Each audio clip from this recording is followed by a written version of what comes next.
Alright, Mum.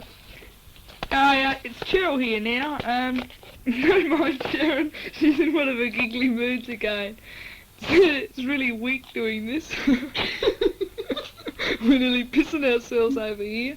It's a Sunday night and it's about 4:30 at the moment. It's not raining, the sun's shining outside. And we're just trying to fill in some time, because then we're going to go over and watch TV later on. We're at the motor camp in Queenstown. Well, we met Annette Turner down the street today in the mall. Her mum and sisters come up, I don't know, they'd come and see someone up this area, so they thought they'd stop and say g'day. We had planned before that we'd meet her on Sunday down there, and it was good to see someone because we're sort of loners and we'd have them, you know, it's a bit of shit house sort of town. There's only tourists everywhere, and they're all bloody big money grabbers. They're all posh people, you know, dressed up. We're feeling a bit left out running around, flat broke. Yeah, we were in a cabin, and it's got 2 beds, table and 2 chairs, and it's a bit cold. We got electric heater though. Now electric blankets come in handy. It's only $4 a night, so it's not too bad. We've been looking for jobs ever since we've been here, calling at the hotels and the motels, but there's nothing, especially now that the school holidays are soon, and there's just no jobs around. So we'll probably, tomorrow we'll probably go and see if we can get a bus to Invercargill and see if we can find a job down there. So we'll be trying to, we're on rations at the moment, to put it mildly. We've got packets of crackers in one corner and tin of cam pie in another, and 2 packets of cheese and cups of soup. That's all we eat. No money. And I've put on a stone since I've been over here, so I'm back to 10.5 stone again. So being on rations won't hurt us. Won't hurt us at all. By the way, Wayne, how's your bike going? You're pretty lucky to get something like that, aren't you? I hope you'll be taking us for a ride on it when we get back. Don't mind me, Sharon's bloody pulling those queer faces, Mum, you know what she does. What colour's the bike, Wayne? Ah, it's blue, is it? Whoopsie. Oh. How's the house going? Have you got the cupboards in the kitchen yet? Dad, we're dying to... Oh, shut up. We're dying to find out what it all looks like. I bet it's looking really nice now with the curtains in the bedroom. In our bedroom, I bet it's going to be really good. We can't wait to get home. Do you miss us, Dad? I bet you do. Oh, yeah. Right on, baby. Yeah, we get pretty homesick, especially me. Cheryl gets homesick now and again, but not as much as I do. What else should we say? Here we are again, Cheryl. Sharon's going to read from what we did when we left Mott on Tuesday morning, just right down to now when we were at Queenstown, just cover you what we did. Okay, all your way, go ahead. We woke up at 5:30 in the morning, cleaned the batch and packed the last things, and drove into Mott. Saw Cam, it's one of the guys we met, as he went to work, and said goodbye to him. Left Mott at 7:30. Departed Richmond at 8:30. Countryside very green and plenty of water lying around. The hills out of Brightwater are covered in gauze, a severe pest. This pest is, you know that pest we had out on the side of the road out in front of our place at Cainton? It's got that thistle type thing with those yellow flowers. That's what they call gauze over here. Passed over the Spooners Range. Past the Kohatu pub where the old Worsley broke down. You probably remember me saying something about that in one of my letters. Crossed the Hope Saddle. Had morning tea in Murchison at 11 a.m. for 15 minutes. Passed through the Buller Gorge. Holds 12,000 acres, 12,300 acres. Many earthquake slips caused by the earthquake in 1968. The Buller Gorge Road was closed for 4 months under repair. Drove through Inangahua Junction at 12:20. Started to drizzle on the way to Westport. A beautiful scenic drive through the gorge. Arrived at Westport at 1:15. Had a bite to eat and walked up the street. Departed again at 1:45. Nice and sunny. Ground fairly flat. Scrub country with mostly gorse. Not very useful except for sheep. It looks dry from the road. Reminds me a lot of Swan Reach. Drove into Charleston. 100 years ago the population boomed to 12,000 with 83 licensed hotels due to the gold mining. Now it's got one pub and 68 people. Driving along the coast now, saw the Lion Rock. Very good crayfishing here. Very hilly again. Beautiful dense foliage and shoreline. Saw the Maori Chief Rock. Came to Punakakai, where we walked through a scenic path and saw the Pancake Rocks and the blowholes. We took a few photos and were there for 20 minutes. We followed the coastline into Greymouth, arriving at 4:15. Checked into the Revington's Hotel. It started drizzling. Not very impressed. Seems to be a very old town. We got to bed that night fairly early. We wrote letters too. Well, it's Wednesday morning now. We woke up at 5:30 again. Caught the bus at 6:25 at the railway station for Hokitika. It was very cold and windy too. Never saw much as it was dark. Scrub country and hilly one side and the coast the other. Arrived Hokitika at 7:30 in the morning. Very cold. Departed 7:45. 110 miles to the Fox. 100 years ago there was 40 dredges on the South Island. This is for gold mining. Now only 3. In the hills a tunnel to every chain in this area, some over 3/4 of a mile long. First 17 miles is mainly dairy farming, then after that is beef production.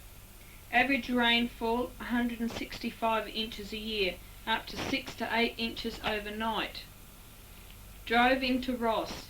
2.5 million pounds of gold taken out. It's only a small town, about quarter the size of Angaston.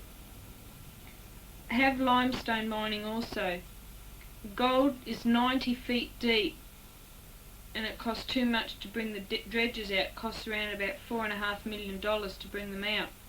So it's not really worth bringing them out for such a small area. They've only worked out about 1,000 acres. They reckon that the gold's in. The Westland area, that's all down the coast where we've been driving, holds 2/3 of New Zealand parklands and reserves. Up until 1965, only one way in and out of Hass Pass. This is the highway we're driving on. Giant Maytai tree. It's a great big giant tree. We've got a photo of it, so we'll show you when we get home. Has more than enough timber to build a house. The timber's better for dance floors. It gets nice and shiny. Stopped at Hi for 15 minutes. Left again at 9:55. Nice and sunny. Drove up Mount Hercules, a subtropical rainforest. In some areas, over 200 possums to the acre. These possums are a great problem over here. They are after a special tree. It resembles the gum tree over in Aussie, and they eat the roots of this tree, and the trees die, and then the roots themselves die, and the tree itself rots, and then they die, and then that causes the landslide. Wakatu Valley is 45,000 acres, and 85% are dairy farms. That's Wataroa. Surrounded by mountains, very low cloud. We couldn't see the mountains as we drove because the cloud was so low. Sometimes have 3-day rains, of which 20 to 25 inches fall. They have these rains twice a year, either in March and August. sometimes they have 3 rains, and they between March and August, so it gets pretty wet around this area. Saw the Franz Joseph Motel, a beautiful place.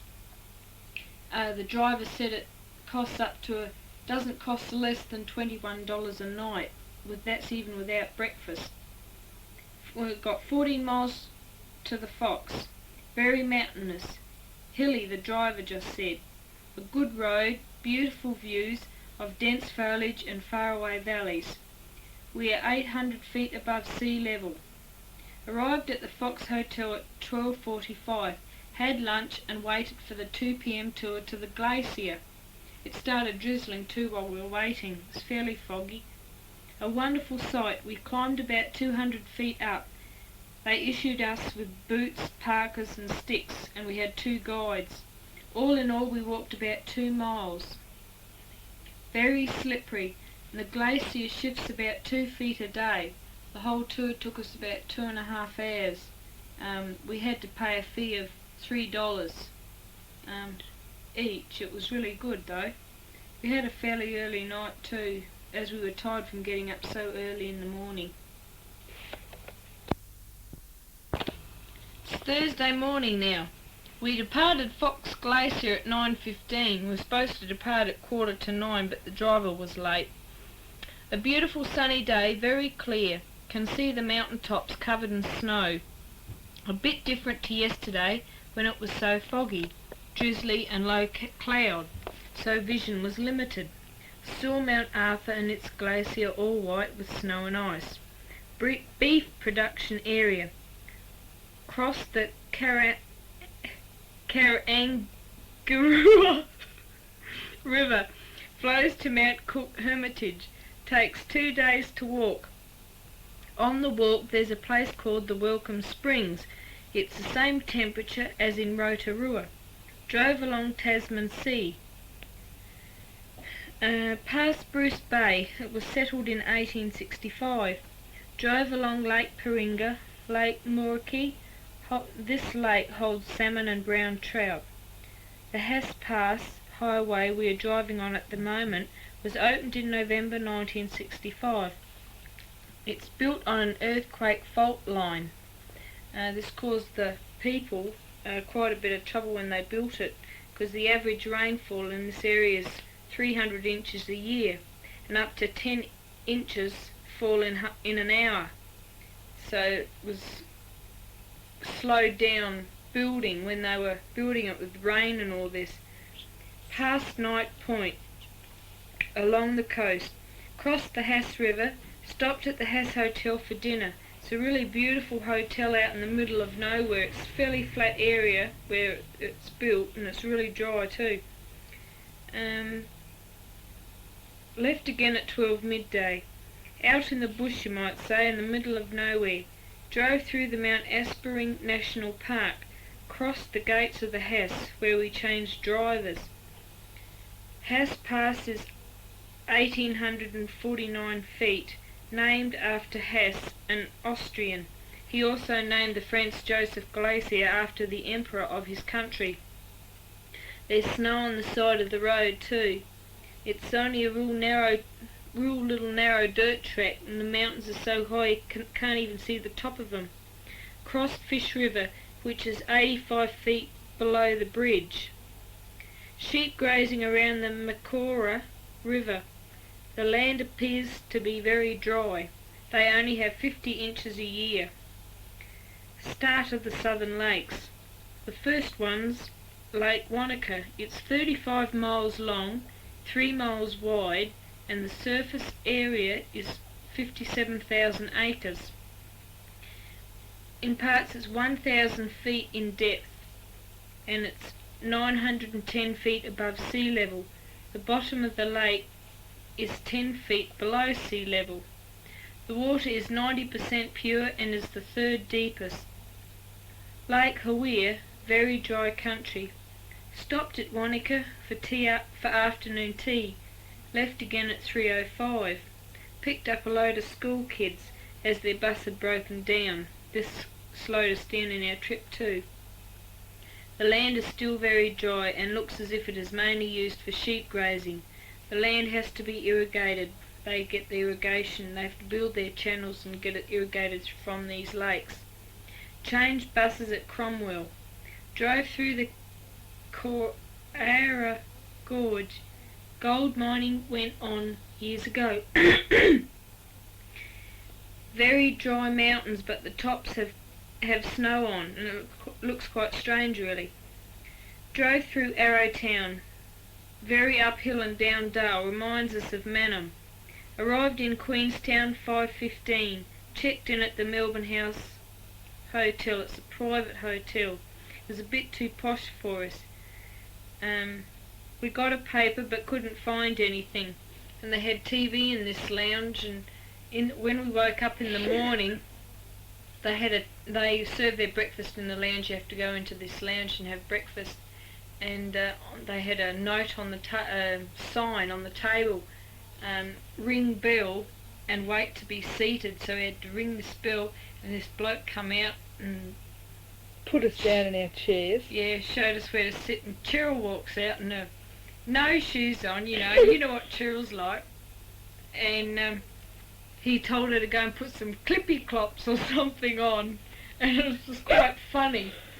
And also, when I went to the toilet when we got there about 6 o'clock at night, went to the toilet and I casually go in for a good bog and sit down, and I close the door. On the back of the door, please use air freshener before leaving. So I had a good shit, and I went with air freshener. You have to spray it every time you go to the toilet. Dumb forward. Anyway, we watched TV. They had TV in this lounge too. And got to bed reasonably early. Shithouse place, actually. Friday, we had to be out of this motel, or hotel, it's a private motel job. We had to be out by 10 o'clock in the morning, so we had to find some cheap accommodation somewhere else. So we walked to the motor camp, it's right up on top of the hill. Oops, and got booked in. It cost $4 a night, as I said before earlier on in the tape. We looked for jobs all day. It was a beautiful sunny day, and we weren't that impressed with our cabin at first because it didn't smell that good, but we've aired it out and it's not too bad now. Cheryl did some washing that night and got to bed about 7 o'clock. We got to bed. On Saturday we slept late. We walked all afternoon around the bay, had a good look around. We had a ride on the gondolier, that great big chairlift up onto the mountain. Cheryl was shitting herself when we were going up, especially when we went over those poles that hold the cables up. But it was really good. They've got a restaurant up there and souvenir shop, and you can have a cup of coffee and that. Bloody cup of coffee? Tell her about a cup of coffee. No, you. All right. Bloody cup of coffee. Go up there. We were really, a bit exhausted and wanted something to brighten our moments up, so we thought we'd have a cup of coffee. So 25 cents for a bloody cup. And you go up there and we'd sit down ready for a nice hot cup of coffee. And it was like piss, Mum, Dad, Wayne. The bloody coffee was ice cold. It was terrible. 50 cents for 2 cups of coffee, and we got cold coffee. So we walked out disgusted. And when just before we got on the chairlift again, there's a door at the back, so we went out the back, and there was we thought it was snow out the back on the mountain, and it was ice, and I nearly went A over T on it. Ice over turkey, in other words. And we got back on the chairlift, and it was really good. We really enjoyed going up there. I wrote 4 letters too. Feeling pretty depressed, seeing that we still haven't got a job. We went over to the lounge. They got a bit of a shed over in the caravan park, and they've got a TV hype on a wall where you can go and watch if you want. Forgot to tell you before, that trip on the gondolier, that was $2 a return trip, so it wasn't that cheap. That's $2 each, I mean. Hi Mum and Dad, it's Cheryl here, and Wayne. It's now Tuesday. That sounded funny. It's now Tuesday at, what's the time? 6. Say 6. 6 o'clock. And we're at the Invercargill motor camp. Raceway motor camp. Yeah. And anyhow, on Monday, well, I think we told you everything else, yeah. Sunday we just slept late and went through our clothes, watched a bit of TV and went to bed. Very early. Monday, got up about 9 I think it was. We tried to send a suitcase home of clothes because we got far too much clothes, we found out. We wanted to send a suitcase home, and it was too big. They can only send it around New Zealand. Only to New Zealand, they can't send it overseas. So we had to take it back to the blooming cabin again. And it was raining and pouring. We were saturated by the time we got back. And it snowed eventually. It snowed in the afternoon as well. Not where we were, though, up in the mountains. Oh yeah, up in the mountains. I wrote some letters. Sharyne had to sleep and watch some TV. Really lazy sort of life.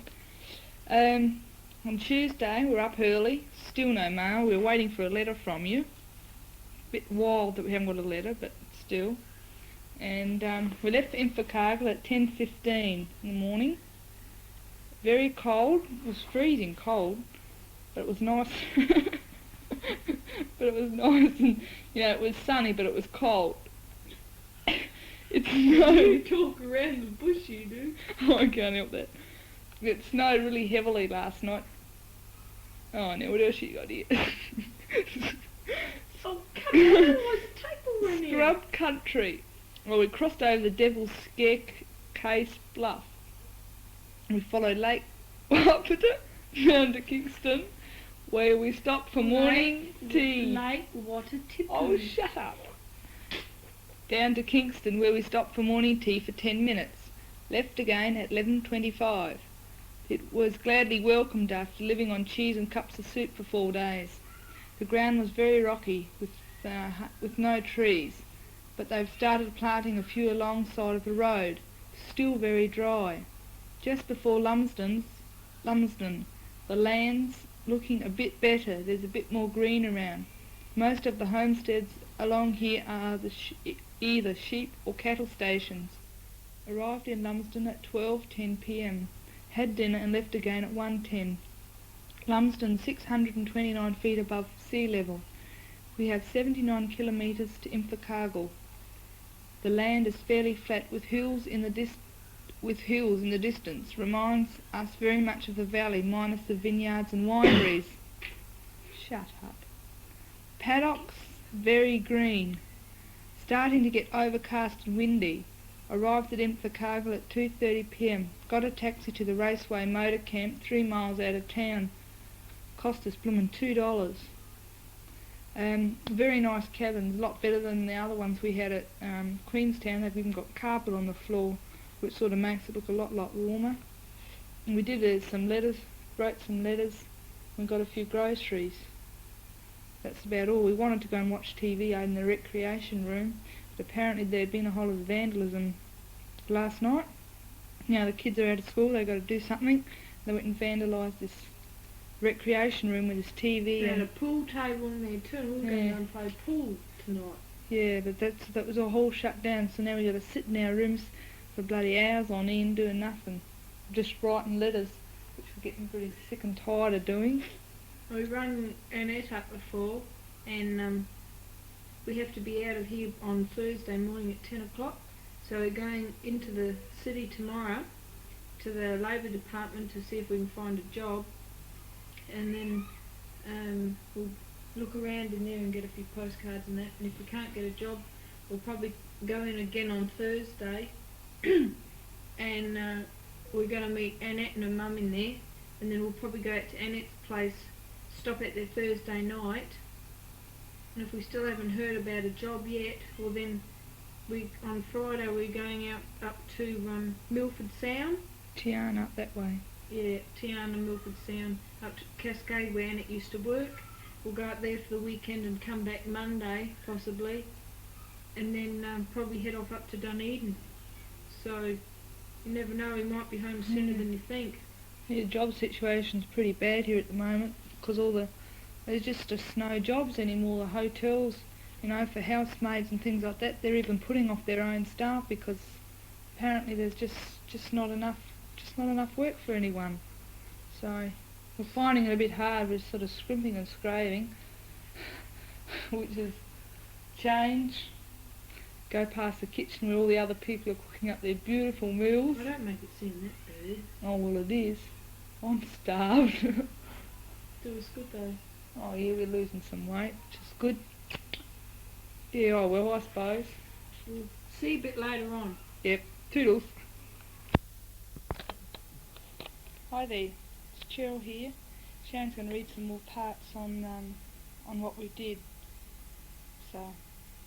Wednesday it was wet and very cold. We went to the Labour Department but had no success in finding a job. They reckon that jobs aren't available for about 2 or 3 weeks, but we can't really hang around for that long. We came home and wrote, that many letters, can't even count them. We watched TV that night too, managed to get the key for the room. Thursday it rained all day. We packed our things and went into town. It was very cold. I got my first birthday card from Marcia. That's the first card we had for 2 whole weeks too. First letter. Left for Winton at 9:45. Annette and her mum were at the station to meet us. Did a bit of mending in the afternoon. Friday, very cold and drizzly. Left Winton. Annette's mum took us into Winton to catch the bus to Tiana. That was at 11:20. A pleasant drive but very tired.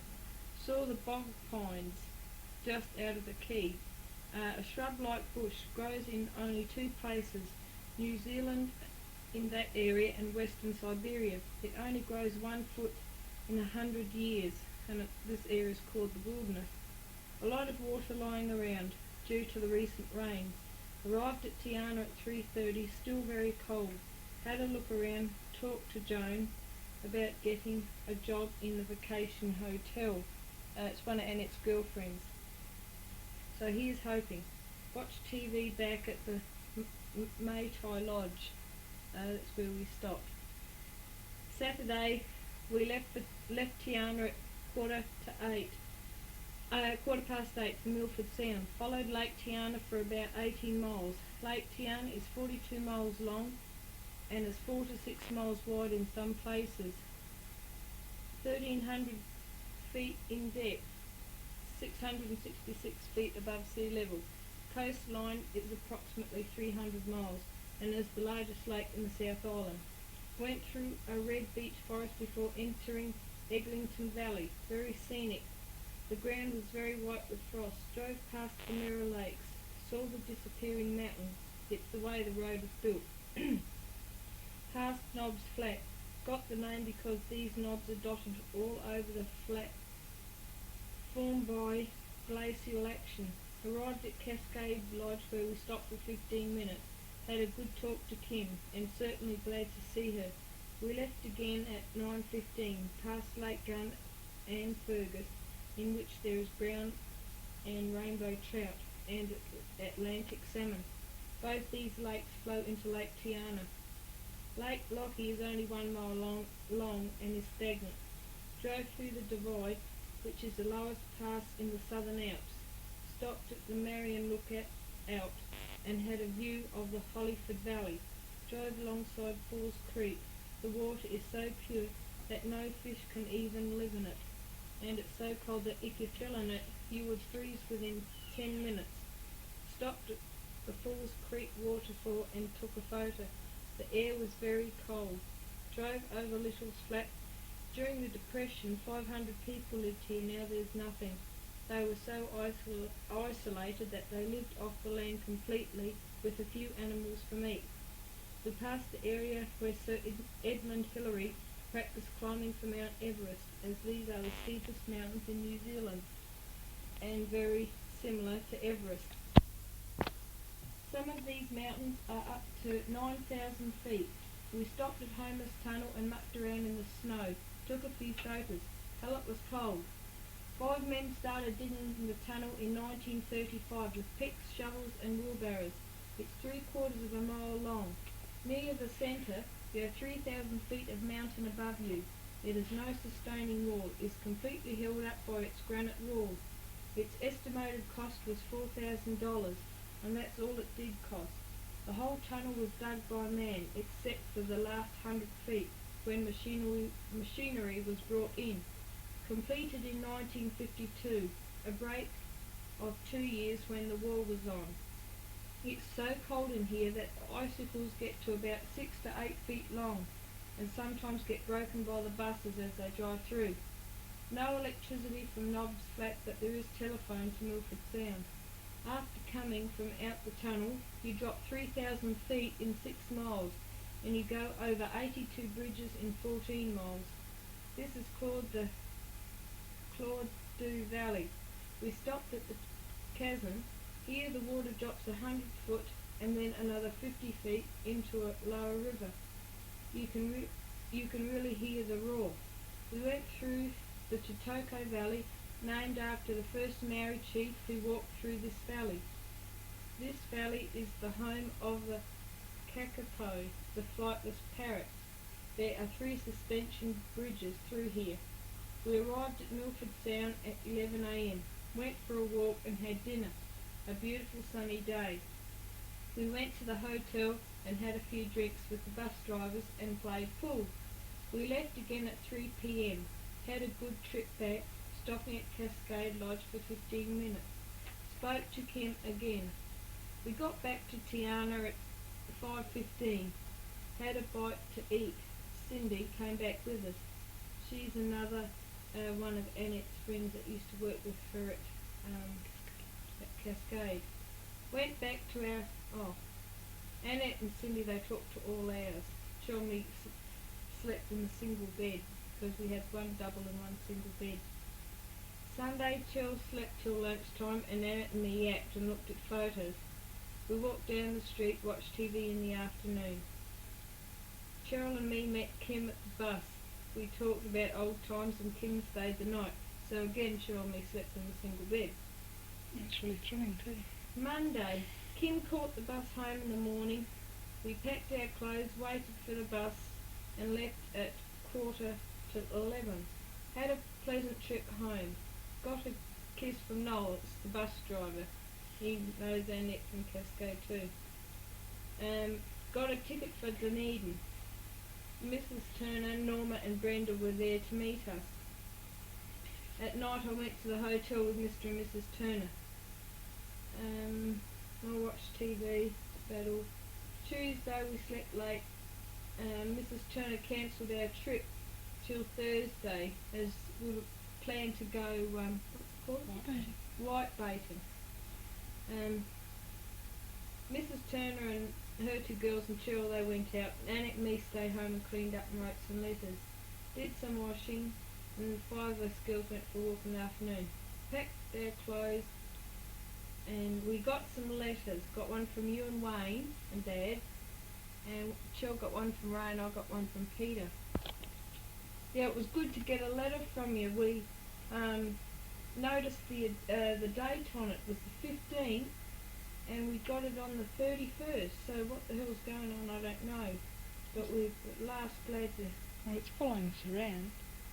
We're now changing address to Dunedin, so we can't get a job there. We'll be going up to Christchurch because we're only staying about 2 days in one place because you spend far too much money in it, and the money's going very fast at the moment, so going to have to make do.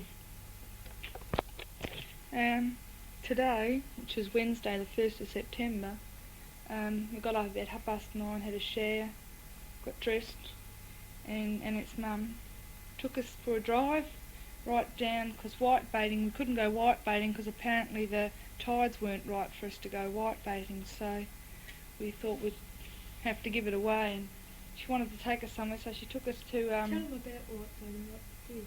Oh, well, wait up. We went to Riverton, went through, what's that other place called? A Tautau.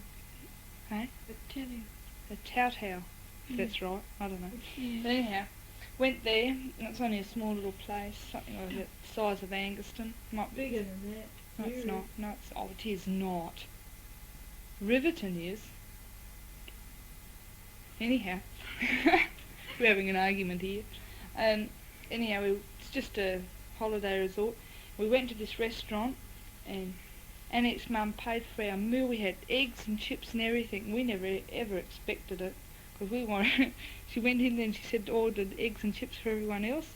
And Sharyne and me were looking at the menu for pie and chips or something, something a bit cheaper. She said, right, no, eggs for everyone. And she said, oh, well, you're seeing I'm paying for it, you might as well have that. We nearly died. She's really nice. And she's a tremendous person. We've got to send some photos over. We're going to take some photos tonight and send some photos over to you. It's really good. It's like being home again.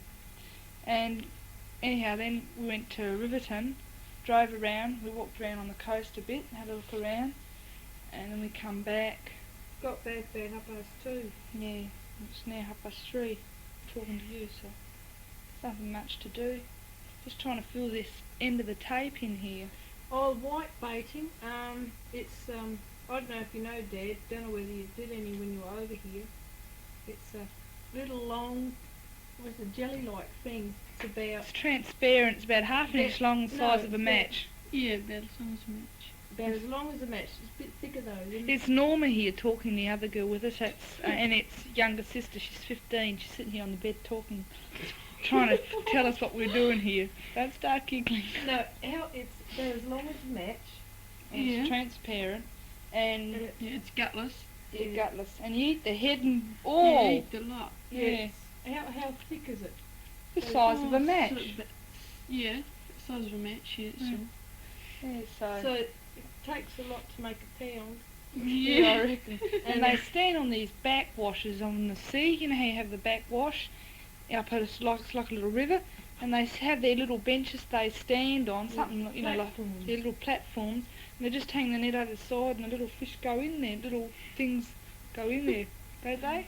Yeah, but on ours we don't. We just dip the net into where the sea comes into this river thing Yeah. through the sea, and we just dip the net in and just wait till the washers come in, and we bring it up Yeah. with the net. And then you got your white bait in there. Yeah, or if there's any in there, if we're lucky. Yeah, yeah. And they go like crayfish. They turn completely white. They're just When you cook them. white. And they taste like crayfish or crabs, so I'm sure you'd like it, Dad. 'Cause it's supposed to be beautiful meat. Have you heard have Mick and Diane been out there? Because Diane said in her last letter that I'd been telling her about some of the fellas that we've been going out with, and she wanted to know what they looked like. So I told her that they should go around to our place one night and have a look at the photos. So just wondering if she'd come around there. What else is there? Nothing much really. Tomorrow we're catching the bus to Dunedin at, 9:15? Oh, catching the bus in for 5 Cargill. to 9. Then we're going to transfer our mail to Dunedin, so it's going to have about 5 addresses on our envelopes by the time we get them. And we're going to Dunedin, and we're going to look for a job Yeah, Annette's coming with us because she's going back up to Nelson Way. because she can't find a job down here. Yeah, so we're going to have to look around for a job. We'll probably stay the weekend in Dunedin. If there's no jobs, well, we have to go to Christchurch. Yeah. Oh, and today it's Beak's birthday too. You know Mel Schubert from Out He's Tanunda? 22, isn't he? He's No, 21. It's That's his 21st birthday today. Hmm. So, we sent him a card last week. And a bit of just a bit of letter to Bit of letting a them letter. know what we're doing. Yeah. So. See you later, Mum and Dad. Wayne, loves and kisses. Yeah, we'll say goodbye Cheryl. now because the tape's nearly finished. So Just filling the last bit up. Toodles. happy birthday, Mum. Happy Yeah. Father's Day, Dad. Here, goodbye. Behave yourself, Wayne. Don't have an accident in your motorbike. Don't be naughty. Give